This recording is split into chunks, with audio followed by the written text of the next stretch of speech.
दोस्तों, नया भारत जिस तरह से खुद को पूरी दुनिया के सामने तटस्थ होकर खड़ा कर रहा है, उससे पूरी दुनिया की नींद उड़ी हुई है। प्रधानमंत्री नरेंद्र मोदी ने पूरे विश्व के सामने भारत की छवि को बदल कर रख दिया है। भारत की इस ताकत को कई देश पचा भी नहीं पा रहे थे कि देश के विदेश मंत्री एस जयशंकर के बेबाक बोल ने उनके होश उड़ा दिए हैं। इतना ही नहीं, एस जयशंकर का ये रुख कई देशों को अपना फैन बना चुका है।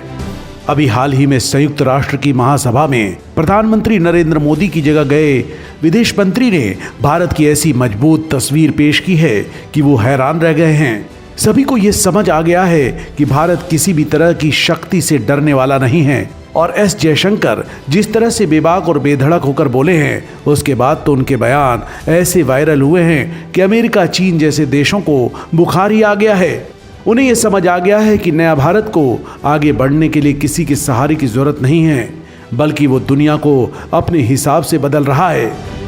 तो चलिए दोस्तों, जानते हैं कि आखिर एस जयशंकर ने ऐसा क्या कह दिया कि अमेरिका से लेकर चीन और पाकिस्तान सभी देशों की बोलती बंद हो गई है। और इन बयानों को लेकर जयशंकर की तारीफ पर तारीफ की जा रही है, उनकी विदेश नीति की चर्चा की जा रही है। दोस्तों, अभी हाल ही में संयुक्त राष्ट्र महासभा का आयोजन किया गया, जिसमें भारत के प्रधानमंत्री नरेंद्र मोदी की जगह विदेश मंत्री एस जयशंकर ने हिस्सा लिया था। इस दौरान संयुक्त राष्ट्र महासभा में उनके भाषण ने खूब सारी सुर्खियां बटोरी। इस 77वें राष्ट्र महासभा में जयशंकर ने आतंकवाद, चीन की कुटिलता, पाकिस्तान और अमेरिका से लेकर यूनाइटेड नेशन तक सुधार को लेकर अपने विचार रखकर उन्हें आईना दिखा दिया। इस महासभा में विदेश मंत्री ने बेझिझक होकर अमेरिका की तरफ से पाकिस्तान को दी गई मदद पर अपनी बात रखी। अमेरिका ने पाकिस्तान को F-16 लड़ाकू विमानों के बेड़े के रखरखाव के लिए $450 मिलियन का पैकेज दिया है, जिस पर भारत ने कड़ी आपत्ति जाहिर की है। भारत के विदेश मंत्री एस जयशंकर ने कहा, अमेरिका और पाकिस्तान के जो रिश्ते हैं, उनसे न ही कभी पाकिस्तान को फायदा हुआ है और न ही अमेरिका को।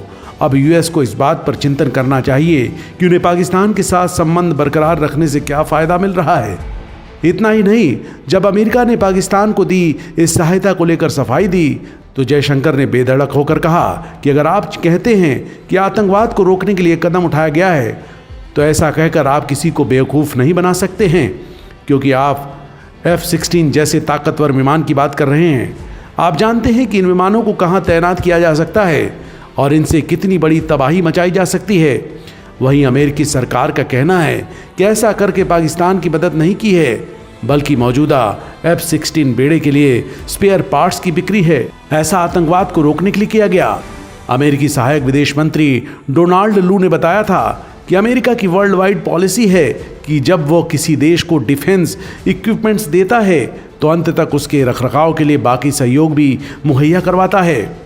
दोस्तों, अमेरिका के बाद जयशंकर ने चीन और पाकिस्तान को अपने घेरे में ले लिया।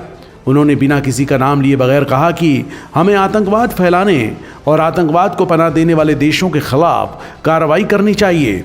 जयशंकर ने कहा कि जो लोग सिक्योरिटी काउंसिल के सेशन का राजनीतिकरण कर आतंकवादियों को बचा रहे हैं, वो अपने जोखिम पर ऐसा कर रहे हैं। उन्होंने कहा, न तो वो अपने हित आगे बढ़ा रहे हैं और न ही बेहतर कर रहे हैं। इसके अलावा जयशंकर ने आतंकवाद पनपाने वाले देशों और उसे सपोर्ट करने वाले देशों के खिलाफ कड़ी कार्रवाई करने की मांग भी की है। दोस्तों, आपको बता दें कि अमेरिका ने पाकिस्तानी आतंकवादी अब्दुल रहमान मक्की को प्रतिबंधित आतंकवादियों की सूची में डाल रखा है। वह लश्कर-ए-तैयबा प्रमुख और 26/11 मुंबई आतंकी हमले के सरगना हाफिज सईद का समधी है। ऐसा माना जाता है कि दाऊद इब्राहिम पाकिस्तान में है, लेकिन चीन ने पाकिस्तानी आतंकवादी का समर्थन कर दिया, जिससे पाकिस्तान के खिलाफ कार्रवाई नहीं हो पाई। चीन की सरकत से जयशंकर बौखला गए हैं। उन्होंने पूरी चुनौती के साथ कहा कि भारत किसी भी हालत में आतंकवाद को बर्दाश्त नहीं करेगा। उसी भाषण में जयशंकर ने यूक्रेन युद्ध को लेकर कहा कि आज पूरी दुनिया तेल और खाद्य के संकट से गुजर रही है। इस जंग के कई पहलू हैं और इनमें से कुछ को पहले ही हल किया जा सकता था।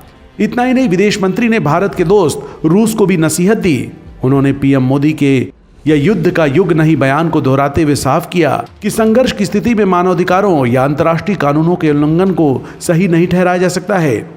भारतीय विदेश मंत्री ने युद्ध को बंद कर बातचीत और कूटनीति के जरिए मुद्दों के समाधान पर जोर दिया।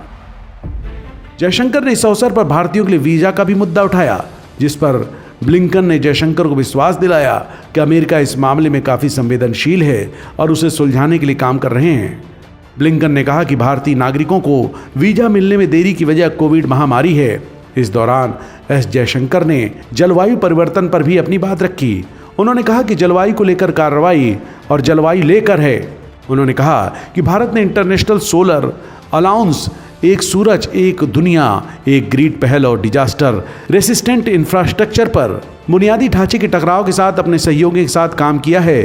भारत UNFCCC यानी जलवायु परिवर्तन पर संयुक्त राष्ट्र फ्रेमवर्क कन्वेंशन और पेरिस समझौते के तहत जलवायु परिवर्तन से लड़ने के लिए प्रतिबद्ध है। दोस्तों, एस जयशंकर में अपने अकाट्य तर्कों से आलोचकों को चुप कराने की गजब की काबिलियत है। उनकी खासियत है कि वो न कोई लाख लपेट करते हैं, न बातों को बेवजह गोल गोल घुमाते हैं। जयशंकर एकदम सटीक, टू द पॉइंट, बेबाक और खरी खरी बोलने में विश्वास रखते हैं। यही कारण है कि दुनिया में उनके इसी अंदाज को काफ़ी पसंद किया जाता है। उन पर पीएम मोदी का भरोसा है। शायद यही वजह है कि उन्हें विदेश मंत्री के तौर पर चुना गया है। पाकिस्तान के पूर्व प्रधानमंत्री इमरान ने भी भारत के विदेश मंत्री एस जयशंकर की तारीफ की है, और वो भी उनके रूस और यूक्रेन को लेकर दिए गए बयान के चलते। उन्होंने कहा, जिस तरह से भारतीय विदेश मंत्री ने रूस और यूक्रेन के मुद्दे पर अपने लोगों का रुख दिखाया, वो काबिल तारीफ है। हालांकि वो भारत के विदेश मंत्री हैं, लेकिन इसके लिए मैं उनकी प्रशंसा करता हूं। इमरान खान ने ये तारीफ विदेश मंत्री के उस बयान पर किया है जब उन्होंने कहा कि भारत हथियारों की सप्लाई के लिए रूस पर निर्भर इसलिए था क्योंकि उसे पश्चिमी देशों से ये सप्लाई नहीं मिल रही थी।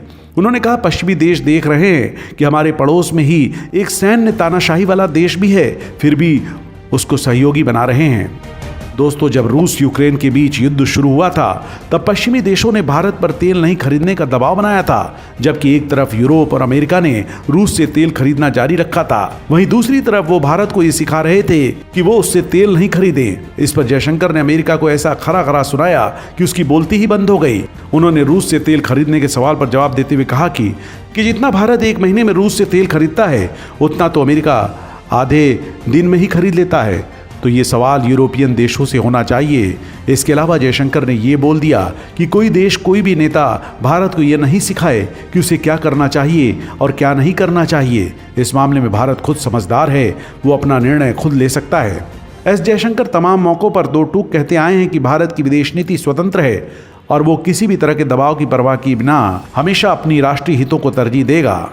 विदेश मंत्री ने अपने मिस्र के दौरे के दौरान भारतीय समुदाय के लोगों से बातचीत की।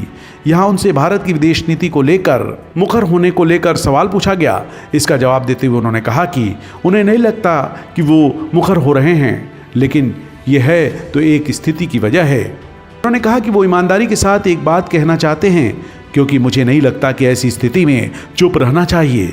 अगर हम ऐसा करते हैं तो ये हम अपने साथ न्याय नहीं कर रहे हैं। दोस्तों, एस जयशंकर के लिए कहा जाता है कि वो मोदी सरकार के बेस्ट मंत्रियों में से एक हैं। एस जयशंकर के ऐसे एटीट्यूड के पीछे का कारण है डिप्लोमेसी में दशकों का अनुभव। जयशंकर 38 साल तक इंडियन फॉरेन सर्विस में रहे हैं। इस दौरान उन्होंने चीन और अमेरिका को बेहद करीब से हैंडल किया है, इसलिए वो अमेरिका और चीन के हर इरादे को बड़े करीब से समझते हैं और वो वही बोलते हैं जो भारत के लिए सही है। यही कारण है कि मोदी के कैबिनेट में जिस नेता को अगले पीएम के रूप में देखा जा रहा है उसमें डॉक्टर एस जयशंकर का नाम भी शामिल है। इतना ही नहीं, जयशंकर को भारत के साथ साथ उनके दुश्मन देशों चीन और पाकिस्तान में भी काफ़ी पसंद किया जाता है।